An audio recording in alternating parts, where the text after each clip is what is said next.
Building Better Businesses with Catalyst Consulting is brought to you in partnership with Speak Studios and Speak Spokane, presented by Delicious Hamburgers.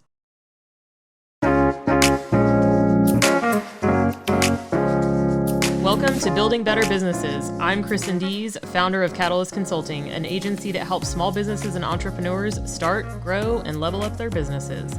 This podcast will bring you interviews with experts in all things business related. Have questions for a business attorney? We've got answers. How about your health insurance? Got you covered there too. New episodes coming your way every week. Find us on the podcasting platform of your choice.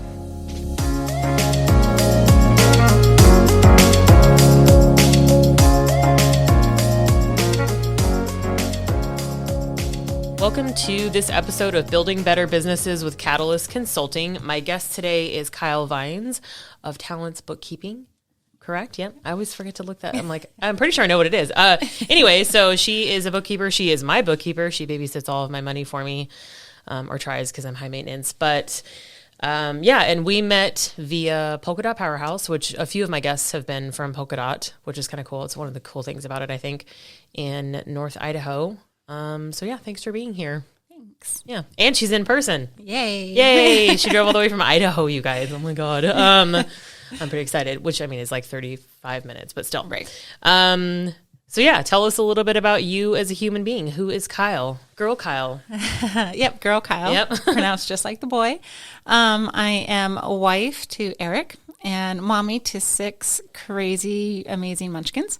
13 down to 4. So we are definitely busy and hopping. Yeah, I was like, there's some active ages there. Mm-hmm. Yep.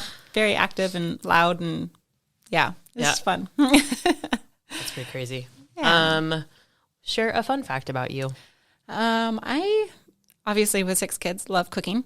But I love cooking for other people, having friends over, having guests over. They actually eat the food more so than my kids do. But baking and cooking is definitely a passion, and it's fun to see my kids start to pick that up. I have one, our 8-year-old boy that's kind of like our sous chef now, and if I'm in the kitchen, he wants to come in and help. So that's cute. It's fun. That is that's a cool thing. I feel like a lot of families, or a lot of people that I know that grew up in larger families, or like where their parents or mom cooked or something like that, they kind of have that, like, it's a memory, like a kitchen memory, you know? Yeah, that's gonna be a big part of because moms can't do it all. Yeah, seriously, especially with 6 kids. That's all good for you. Yeah.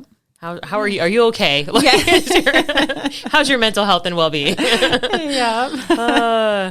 I feel like that's fun though. Like I was a stepmom for a while to 3 kids, and they were, God, when I met them, I think they were like 4, 7, and 9. And now they're 19, 17, and almost 14. So, but like those ages are fun though. Like it was a fun time to kind of come in and like watch them grow and learn and like figure out what they like and go through teenagehood and figure out who they want to be. And it's fun. It's fun. Watching their personalities come out. Yeah. And they're like independence and figuring out the things they like and don't like and stuff. It's just cool. Yeah. So, definitely. So what do you do as far as the work side of things, and how do you provide support for business owners and entrepreneurs? Yeah. So I keep my clients' books organized. I basically treat my clients how I would want to be treated. So I try to keep them updated on a weekly basis and make sure that it's organized in such a way that they can see what their books look like without having to do the actual work. Mm-hmm. So just take that task off from their plate. I tell my clients that you did not start your business to spend a couple hours a month working on your books. At least a couple hours a month. Yeah. It's terrible. So that's nice. Yeah. Okay. Just want to take that off their plates. How did you end up in a bookkeeping business? What did you start with? I actually had a job before I married my husband and was basically doing the books for them. And loved it, and it was so much fun. And then we got married, and I stayed home to have kids. And then we were talking about I wanted to do something for myself, something not necessarily revolving around the kids. Mm-hmm. And I have a degree that's in business education and English. Oh, okay. But I am not a CPA. So was just looking at that and got QuickBooks certified and have taken off running with it and love it. So. Nice. Very cool. How long have you been doing it? We've been just over a year. Oh, okay. So Okay. Yeah. And I feel like we've been working together for like 6 months or I so. think it was late summer, Yeah. fall. Yeah, that sounds about right. Yeah. Yeah. Yeah, and it's so funny that you're like, I love doing it. The world needs bookkeepers. Because some of us just, I like to know the story of the data. I do not like to put Deal the with data it. where it goes. Yeah. And the numbers make sense, and they don't talk back. And That's true. It's fun to work with. Yep. For the most part, we've had a couple like You know. random, because I do billing so many different or invoicing so many different ways. What was the one? It was like Square, because I have like The milestone fees ones, and then there was also fees. Yeah, and we're like, what is this? Like, where did this money come from? But like Square we is kind of figured weird. it out. We did, yeah. Yep, that was a team effort for sure. It was like, I don't know where this money is. Like, I mean, it's a terrible problem to have, I guess. But yeah, I'll take it. yeah. So how would you describe the differences between a bookkeeper, a CPA, and maybe kind of a tax attorney? Because I feel like people get confused about what the different things are and like how they can help them. I've heard a really good analogy that I've loved, that the difference between a CPA and a bookkeeper is kind of the difference between your doctor and your nurses. Okay. The doctor and CPA have both gone to a lot of school, have that testing, and they come in, your bookkeeper, your nurses, they're your first kind of line of defense. You give them what your symptoms are. They take all the notes down and they talk, and then the doctor and the CPA come in and they can make the diagnosis and do that. So, the bookkeeper is more making the books look pretty, making them organized, and then we'll hand them off to the CPA and they can file your taxes. And they also can help you more with the planning. I can help you kind of, like we have discussed, this is how much we've spent in this category. This is what your P&L looks like this month. The CPA can kind of take it on a broader scale and help with the planning on more of like a long-term plan, and has more of the tax knowledge. So that's what I say, because they can provide more tax support and tax strategy kind of, right? Like from that perspective. Yeah. But some CPAs also offer bookkeeping services, They do. right? Okay. Yeah. That I think is probably part of what makes it so confusing sometimes too, as a bookkeeper is just the person that's like, like you said, cleaning up and making sure all your numbers kind are of where they're doing the supposed grunt to work. be. Yeah. A lot of times the CPA is going to charge the CPA prices. So that was my next question, actually. I'm pretty sure that's part of why a bookkeeper can be a good, like you said, like first line of defense, like the person that's like getting everything sorted. So you're not paying the CPA who theoretically you're paying to provide you with these higher level tax and legal recommendations. Exactly. So that's how I'd do it. I'd be like, well, I mean, I'm going to charge you what I'd like to get paid. So exactly. Yeah. Yep. And then we kind of talked about this a little bit earlier when we came in, but the tax attorney is more like legal tax advice. I haven't really worked with tax attorneys. Okay. So, but I would assume theirs is more legal implications of what your books are doing or what they're looking like. So I don't know if they would be on the same level as CPA or like maybe a step above a CPA. But yeah, I haven't really dealt with that. So I mainly know the difference between myself and a CPA. Yeah. No, that's good. Yeah. Well, I mean, that makes sense too. Cause I think, there's just so many different things. Like I had a business attorney and she specializes in intellectual, and business support. Property. So yeah. And she's like, there's like a whole other space out there, or like patent attorneys and stuff. She's like, that's like that requires like a whole different kind of schooling, I think is what she was saying. It's crazy. Yeah. I'm like, again, it's kind of like doctors. You have their focus and that's what they run with. Yeah. So. Like your GI guy or girl. Yeah. Yep. So I know a GI doctor. That just popped into my head. So when it comes to bookkeeping, what common misconceptions do you hear from people? The main one, I guess, would be that it's super simple, which it can be, but it also is time consuming, which I think some people are like, well, you're just putting numbers in. How long can that take or whatever? How hard can that be? Right. It's terrible. Right. Get a bookkeeper. But Anyway. when you get 400 transactions that come in, it's going to take some time. I think that would be the main, that it's simple and that it shouldn't take that long. So that makes sense. Yeah. Yeah. I think it kind of depends too, because like I've talked about this on other episodes before too, where if you don't have the experience or the background to understand what you're doing, you can cause yourself some serious problems. Totally. Just from like, one, the money going to the right places, but then two, at some point down the road when you need to look at the data and the data isn't where it's supposed to be and you wish that you had more detail that you don't have now. Yeah. Because you didn't understand the implications of, even like with my pay, right? So we had talked about this at the beginning where I want my pay to show as a deficit basically, but because I take an owner draw, because I'm an LLC, it was showing up in another place. I'm like, yeah, but I mean, I wanted to show up in my profit and loss. And you're like, okay, so we can do that, but then we basically have to make it go away again. Yeah. So, but like, had I not, I wouldn't have even thought that would have mattered, right? Like, so if I was doing my own books, You just down see the that road, I would bottom have had to number. like take it all back out again, or the CPA would have been like, what are you doing?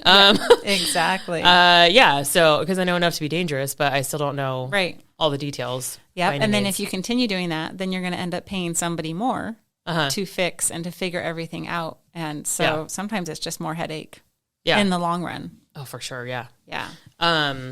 Yeah, doing your books is not fun. I mean, if you're the type of person who's into numbers and stuff like that, some people are, then yeah, you probably wouldn't mind it so much. But a lot of people, particularly creatives, people that started a business usually aren't, unless they're doing that for a business. So, like Kyle probably does her own books. Like, okay, fine. That's what I say. Focus on what's your strength. Yeah. And outsource the rest. That was like one of the first things. I was like, I do not want to do this ever again. And those are my favorite clients. Yeah. I was like, here, can you just put this? And I feel like now, because we've been going at it for like, 6 or 9 months, something like that. And so each month it's just like, hey, like, this is a weird thing. And I'm like, oh yeah, I forgot to tell you. I did that.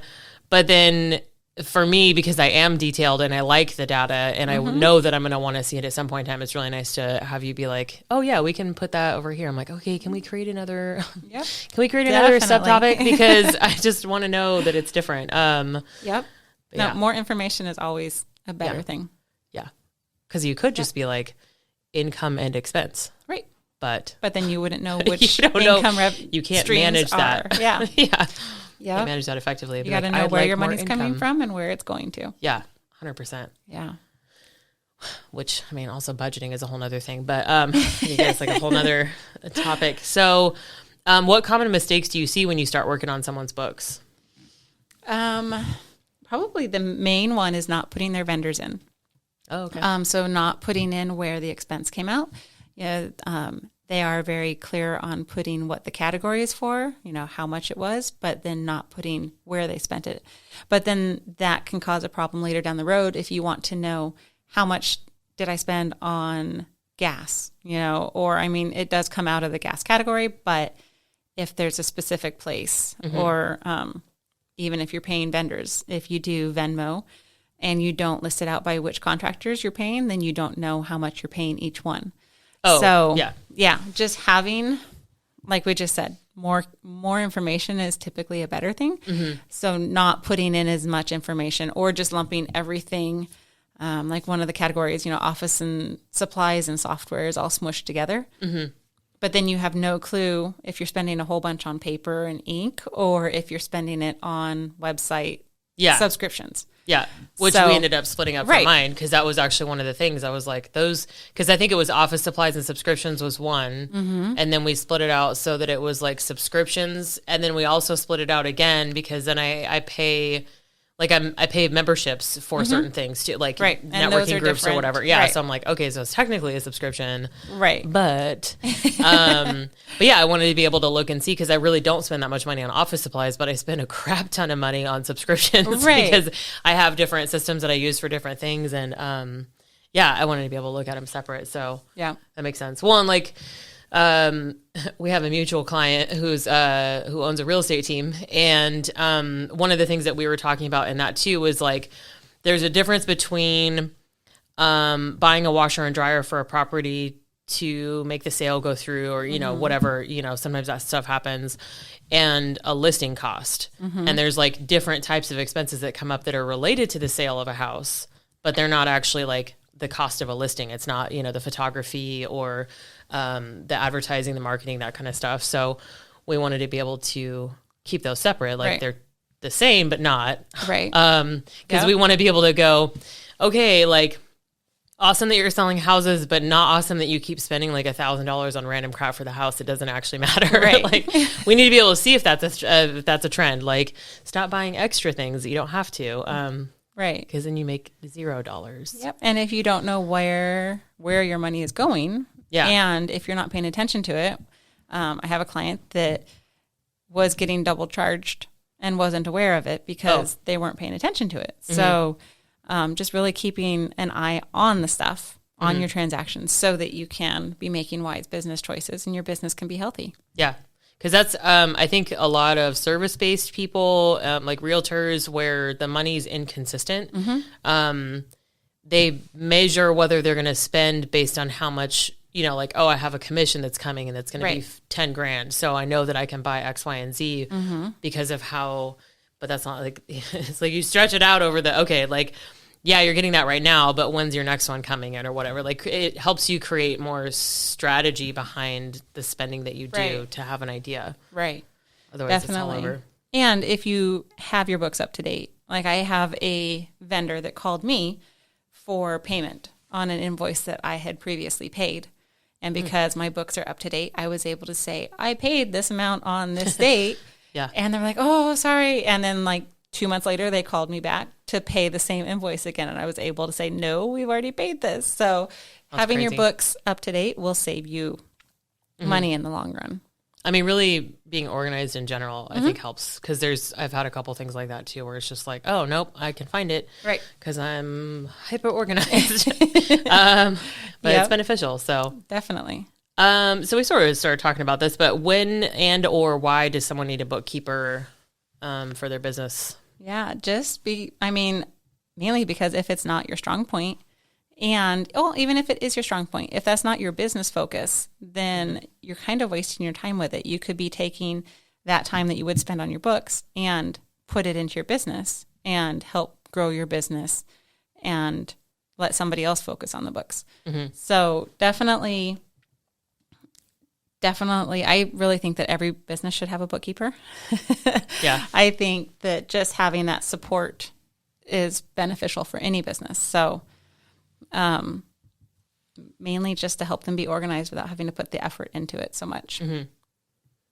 Yeah, I feel like, the sooner you can do it, the better. But, sometimes I have a couple clients that have started with me, like right as they started their business. They're like, we're not necessarily making money yet, but we know that this is important. Oh, good for them. And that has been great because I've been able to give them the foundation and there haven't been any bad habits to, to you can like train them from the beginning. Exactly. You're like, this is how you keep track of your mileage. Exactly. Yeah. You can take a picture of your receipt and send it to me. Yeah. So that's great. Yep. Good for them. So let's talk a little bit about the importance of budgeting and managing your business finances. Where do you support with that at all with your peeps? I do. I have a fun little spreadsheet that I've worked with a couple of them on, and it just kind of shows this is what QuickBooks will show, what your expenses are, what your income is. But the spreadsheet I've created kind of has this is what your bottom line is. And it has different fields where we can put in, if you got this much a month, these are your set transactions, your expenses each month. These are your set yearly expenses. And then it will give you a total number of this is what your profit would be if you make X amount. So, and you can kind of play with those.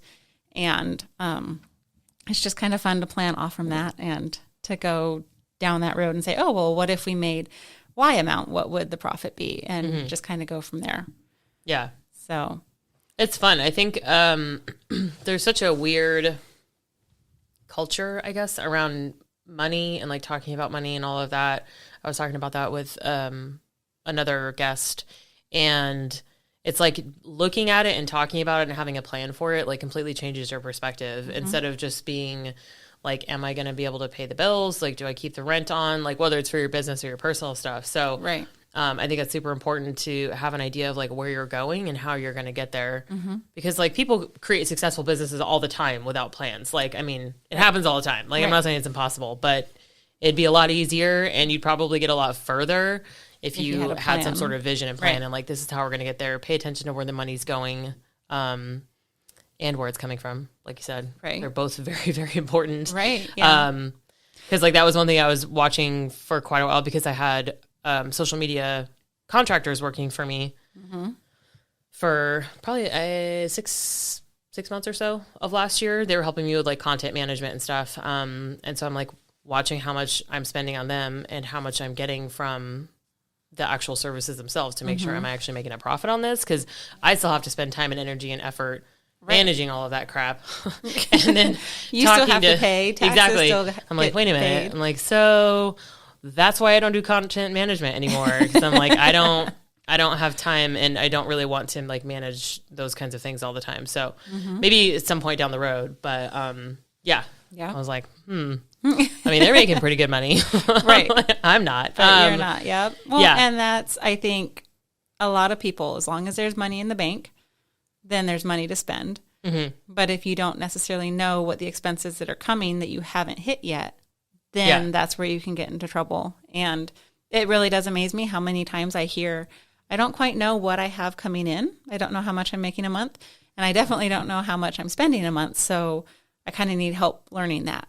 So yeah, it's definitely one of my, I love it. And I do little happy dances when my clients, have an especially good month or. Yeah. Cause you get to see, you're like, ooh, like look at this contract that came through. This. Yeah. It's a lot of money. Yeah. Yep. It's fun. Yeah. No, that's cool. I like that.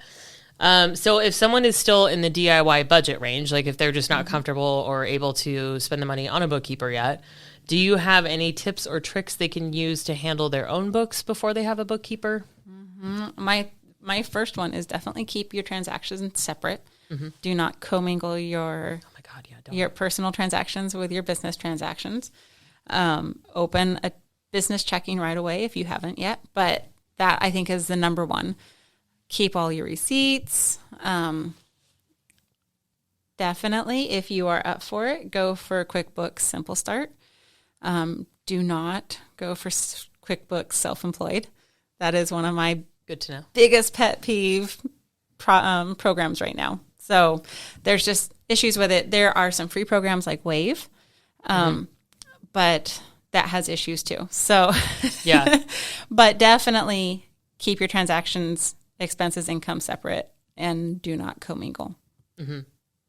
Yeah, and I feel like, you can keep the stuff, like you said, keeping your receipts, like you can still file things and put them, like Some by people whatever use month. Excel, and that works too. If you're small, when you start to grow though, then that's going to have some problems and issues. But yeah, it just becomes like a full-time job. Yeah. Yeah, no, that makes sense. Okay. Yeah, that was kind of one of my next questions. So as far as platforms and systems you recommend? Yeah, definitely QuickBooks Online QuickBooks, is my preferred. And there's a whole different levels of them. The only one I don't recommend is Self-Employed. So, okay. Yeah. What's the difference? They offer different things. Self-Employed is definitely cheaper, but it does not track your vendors. It does not let you link a payment to an invoice. You can mark that the invoice has been paid, but you can't see which of the payments it is. Oh, that's dumb. Doesn't let you reconcile your accounts every month. There's some issues, and Seems counterintuitive. does not transfer your books. Like if you upgrade, it will not transfer it. Oh my God, that would be awful. Yeah. So that has been some fun in the last couple weeks with a couple clients. So yeah, definitely the lowest level is Simple Start. And I have found that that's good for most of my small clients, and it does everything I think it should do. Yeah, and the other thing that's been super nice about it is, so I have a bookkeeper and an accountant, and you can give them access to your stuff. So like Kyle just has her own login to my QuickBooks stuff, and then my accountant can get in as well. So it's not like you have to share login information. I think there's a limit too, so you can't just like willy-nilly give it to a bunch of people. It's like 2, I'm pretty sure. Your computer doesn't have to be on, and we can work whenever we are able to work. Which is sometimes very different times than when I'm working. No, it's great though. So, and I think you have a QuickBooks referral link too, right? I do. Yeah, okay. I have a link, and it gets the first year of use 50% off. Oh, okay. Yeah, so that's a good one. That definitely helps. You'll have to give that to me so I can put it in the comments or whatever. But yeah, So what advice would you give to people when it comes to their overall business finances? I would say, besides keeping everything separate, can't stress that enough. Yeah. Just be aware. Don't, be aware of, I know there's some people that spend a lot on their meals, thinking that it can be a business expense, but there are definite criteria for which meals are business expenses. So just be aware of what you're spending, how you're spending it, and be aware of when it's time to find an expert to take over for you. Or even at least just ask a question like, is this legit? Yeah. And that is, I have like 2 sessions that I can do with people who aren't ready yet to have on a permanent bookkeeper. And we can just sit down for an hour or an hour and a half at a time, and I can answer their questions and they can get their answers that way and just make sure that everything's going good. Rather than getting a monthly bookkeeper. So there are options, and if you just talk to the right bookkeeper. No, that makes sense. Yeah. Because down the road, you're assuming that then they'll need your services at some point. And if you can help people at a time, not make a hot mess of their stuff. Right. Yeah. And if I can give a little bit of advice, here and there, and then make it easier in the long run for them, then why not? Which is nice because, that's one of the things, when we do, our monthly P&L check-ins and stuff is just do you think it should go here or here? And you're like, well, okay, so I think it should go here because of this. I'm like, okay, now that makes sense. Yeah, it's just nice having to have that wall to to bounce off is a good thing. Yep. I need lots of walls. There's a lot of stuff rattling around in my brain, so it's better when I can get it out. Yep. So when someone is considering working with a bookkeeper, what do they need to know? How do they know they're working with someone who knows what they're doing and is not ripping them off or doing a terrible job? Yeah. Because if you don't know, that's kind of scary sometimes too, when you don't know what good bookkeeping looks like. Right. And somebody's just like, yeah, I put that here. And you're like, I know. Okay. Right. No, I think somebody who's open and transparent is a good thing. If you have a hesitation about something that they're doing, then I would say, definitely ask them about it. If they get defensive about it, then that's probably not a good sign. I've come across some books of people who were not necessarily the best bookkeepers. And I don't know, it's just really interesting because I look at the work and I'm like, why would you do that? Or even, I try to, like I said, treat my clients how I want to be treated. So I'm going to communicate with them. This is where I am. If it's a cleanup, this is where I am. This is how much longer I think it's going to take, or these are the questions I have on it. I think if your bookkeeper that you're working with isn't doing that, that should be a red flag, because they're not going to know exactly what each transaction is. They should have questions just to make sure that they're getting done how you want them to be done. So definitely just the open communication, the transparency, and just a good working relationship. That makes sense too. The advice that comes up every time I ask this question is interview multiple people. If you're not vibing, don't hire them. You definitely have to. You will regret it down the road. Yeah. I promise you. It's just like when you're hiring anybody. I always tell people, if it's a maybe, it's a no. Okay. Right. Just stick with that. If your gut's yeah. And I think if they're dedicated, if they're going to say, oh, I know everything about it, maybe not, because I don't think everybody, you do have your experience, but like I tell my clients, if I don't know the answer to it, I will do everything I can to find the answer. Yeah. And that's more important to me than coming out and saying, oh yeah, I can definitely do that. Yeah. Yeah. Yeah.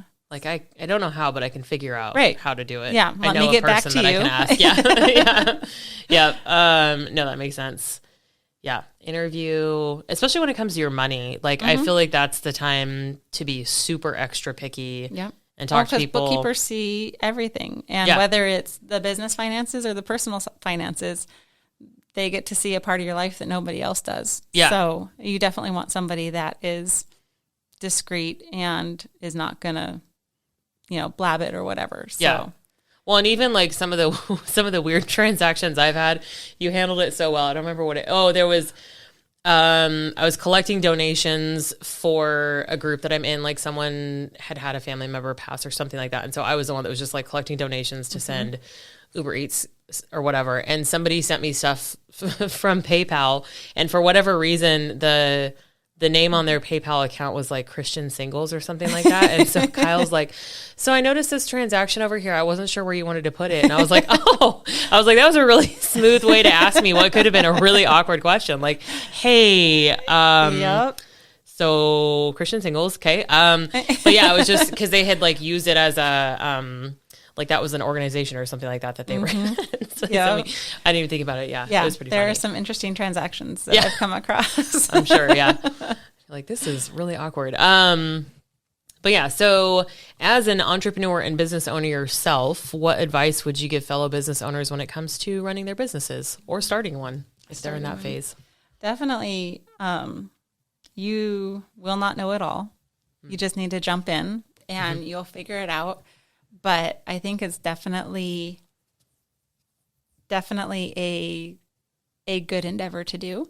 And if you're passionate about it, then it's going to be a great thing because you're just going to enjoy it. If you're doing what you enjoy, then it's going to be fun, and even the stuff that's not so fun.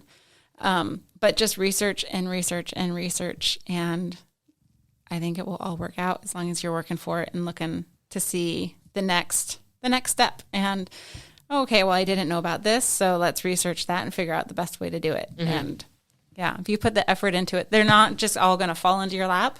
You have to go out and look for them and work for it and to build that business, but it will definitely pay off. Yeah, you couldn't pay me to go back and work in a real job. Yeah, nope. Again.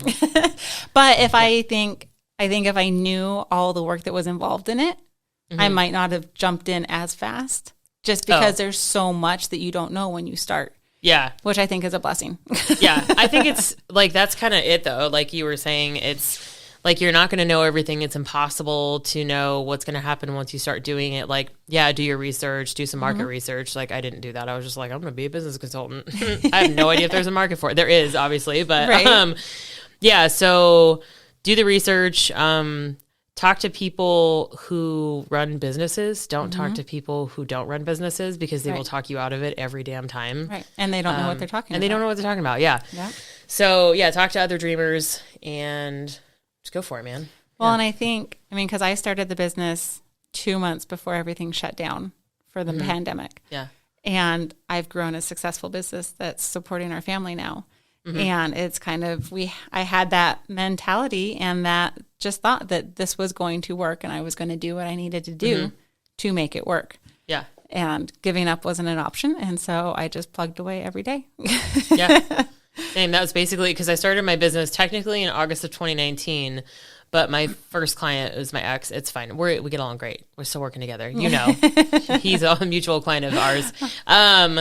But yeah, so that started and I was essentially working full time with him like for the first like few months or so because he was like, he had just passed his managing broker's license, was getting ready to start a team. And my role in all of that was to help him put together systems and processes and like, what is this going to look like when we scale, and help him like recruit and onboard some people. So I did that for, like the first like 3 or 4 months.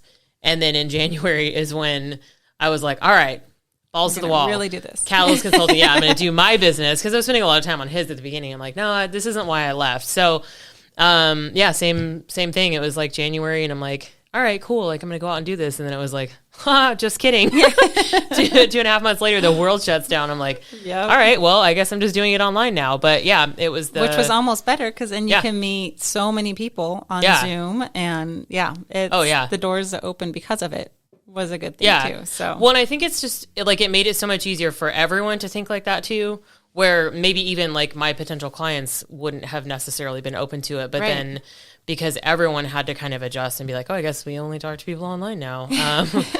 I guess that's how I find help. So it worked out. And again, same for me. Like I grew a very successful business. Yeah. Still. Sometimes I'm like, how did I do that though? It's so crazy. Yeah. But like you said, you go out and you do the work and you make connections and meet people however you're going to do it because you have to tell people about your business. Right. Like that's step number 1. Yeah. You have to tell people that you do things that you get paid for. Right. Exactly. So, and yeah, I totally agree that people who wouldn't have necessarily hired me. Yeah. Because they thought they had to have an in-house bookkeeper. And then I'm able to say, well, virtual bookkeeper is almost better because you don't have to pay my salary. You don't have to pay my insurance. You don't have to pay my vacation time. You just have one flat monthly fee. And that's it. Yeah. That's it. So, and the pandemic kind of showed them what you really can do virtually. So. Yeah, I think virtual assistants have also blown up more so in the last year, maybe a couple of years, but definitely in the last year where it's like, oh, wait a minute, like I can do this. I can have other people do things for me that aren't like in the office. Like, right. Especially when you're a solopreneur, it's like a lot of people don't have office space or a building unless you have some sort of brick and mortar type of situation or you're required to have a building. But yeah. So what resources do you wish you had known about or taken advantage of at the beginning of your entrepreneur journey? I just love the community that I have now. Like we've mentioned the polka dots and the other networking groups that I'm in. Just having that group of other like-minded people that we can come to and say, hey, I'm struggling with this aspect of business. Oh, well, have you tried this software or have you tried this? Just having that resource that I didn't necessarily have when I first started, but I also didn't know what questions to be asking because I didn't know what I was missing. But just, having that resource and being able to have that group to talk to has been invaluable, I think. So I didn't know if you wanted more I think that's actual software stuff. No, because I think that it's for me, it really has been a huge part of the success of my business has been going out and making connections and not just like talking to people just to try and sell them something, but also hearing about their business. Yeah. And then when you're talking to somebody else, you're like, oh, I have somebody for you. I know who does this. And it's pretty interesting. I met all kinds of people. Well, and that's how the podcast was born, essentially, is because I'd met so many people that had different experiences and could be used as resources for other people, like yourself. I'm like, oh, bookkeeper, like people have questions about that. And like, what does that even mean? And what do you even do? And how do I know you're not going to screw me over if I pay you money? Like, you know? Exactly. So yeah, I think it's huge. And like we're kind of talking about a little bit earlier too, is when you surround yourself with people who think like you do and who are like, you can do whatever the hell you want, man. Right. Like, do you want to do it? Then okay, do it. But you'll have to figure out how as you go. Right. And you're going to have to put some hustle into it probably. But yeah, it's been a whole different type of mentality instead of like people that are like, oh. Really? Yeah. You just, gonna start until your you're own doing it, you don't understand it. Yeah. Yeah. There was one polka dot meeting and it was the first one that I made to in person. And it had just been a wretched morning. And I told my husband before I left, I'm like, I just don't want to go. And I think one of the questions when we first got there was, what's a win that you had today? And I was like, I made it here. But that was so encouraging. And I left after those 2 hours just totally re-energized and ready to go. And it was definitely an encouragement, and it was a win for the day. Yeah, sometimes it is. It's like, it really is. You did a thing, and you're like, okay, I'm just gonna like go to the gym or whatever. Right. Like I really don't want to, but going is worth it. Right. Usually, like you're happy at the end of it. Yeah, it's like I stuck with it. It was really hard. I didn't want to do it, but I made it. Right. Exactly. Even if those days too, like when it comes to the gym, sometimes those are my least. Or like they're not great workouts because I'm just like I really don't want to be here, but I'm like I'm here, let's stick through it. But then I feel I'm like when I'm done, I'm like okay, I did the hard thing. That's okay. Exactly. I'll be okay. Yeah. So yeah, no, I like it. So tell us how we can best support you. What are you working on? Can we help spread the word for you about anything? I actually don't so much have any projects like outside projects that I'm working on. I'm available for, anybody who wants to talk about bookkeeping, who wants help with bookkeeping. She really does like it, you guys. I really do love it. I really do think everybody should have it. Yeah. Yeah. Yeah. So just, I guess if anybody knows of somebody, just send them my way. And even, like I said, I have the sessions if somebody's not ready for a full-time bookkeeper or a monthly bookkeeper. And knowing, with taxes getting pushed back, I'm sure there's businesses that have not finished their 2020 books or even their 2019 books. Yeah. It's just, I love to talk to people and see how I can help them and take that stress off their shoulders. Okay. So how do people get in touch with you? Easiest is going to my website and they can fill out a contact form and make an appointment to talk that way. or emailing or calling, texting. So Okay. I'm sure we can put that in the comments. Mm-hmm. Yeah. What is your website? It is super easy. It's talentsbookkeeping.com. It is easy. That's good. That's great.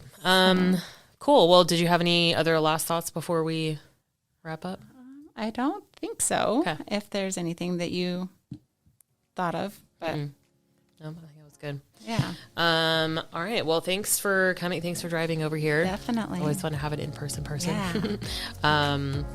And I'm sure I'll talk to you soon. Yeah, definitely. Thanks. Yeah.